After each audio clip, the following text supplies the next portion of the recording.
Ingon na ni kadaghan ako na harvest kakarabansos karong adlaw. Ako ana dayon ning giluto kay libre raman ni kini pabay amo ang paliton. Hello guys, ubani na po ninyo sa among simpleng kinabuhi dinhi sa bukid. And for today's video, ako na ning gidad-an og sudlan na ning mga karabansos nga nakatanom duol ra po diri sa balay. Bag-uhay ra gyud nako ni giharvestan.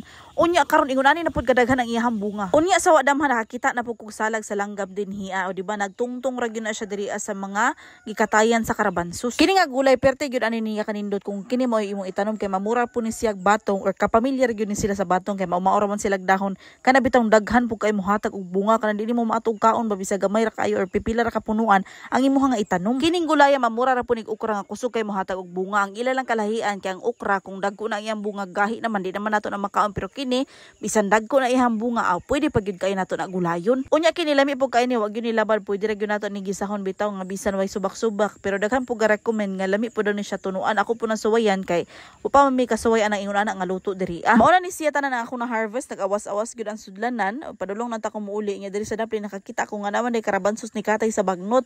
Unya pagduol na ko ingon ani siya daghan kay bunga nya nakanindot kay kana bitong magdungan-dungan subalik pagulay nimo tinagdaghan gyud ang imong makuha. Gikuha na lang po nako ni dagko-dagko diri sa kilid. Dinhi agilimpyuhan na nako ning katunga kay tunga ra pud akong gulayon karon kay perti man po ning daghana og ako ning hotdog. Gihiwa lang nako ni siya ginagmay aron bitaw nga dali ra siya maluto nya di na nato kinahanglan butangan og sabaw kay murag malasay man lasa ko atong sabawan so tuyo ra atong ibutang ani. Mao na ni siya tanan ang akong lutuonon nya diri agahiwa na lang po kog lamas. Syempre butangan mo pud ato ning lamas no para pahumot-humot sa tong luto so ahos ra po na siya bumbay. Pagkahuman na nagpainit na dayon kog mantika og gigisa na dayon nako ning ahos ug bumbay human gisunod na nako ning subak. Gibutangan lang nako ni gamay kay may na lang na pang ilad-ilad ba nay bulak-bulak atong giluto. Gibutangan lang nako ning paminta powder pampadugang sa iyang lasa human gibutangan na dayon nako og tuyo. Ug kay pula-pula naman lagi ni ang atong subak gisunod na dayon nako og lunod ni akong gihiwa-hiwa nga mga karabansos. Mas ganahan jud ko ani ingon ani nga pagkaluto medyo gagmay siya pagkahiwa kay aron paglunod nako di na nako siya kinahanglan butangan og tubig nya tuyo na lang na ako ibutang. Kung naapod mo mga karabansos di sa inyo ingon ani ninyo pagluto kay lami ra gyud kay siya kana bitaw pinahubas-hubas murag adobo pagkaluto. Ug kay naluto naman lagi ni dali mga una ta. Ug mao lang daghang salamat sa pagtan-aw. Bye.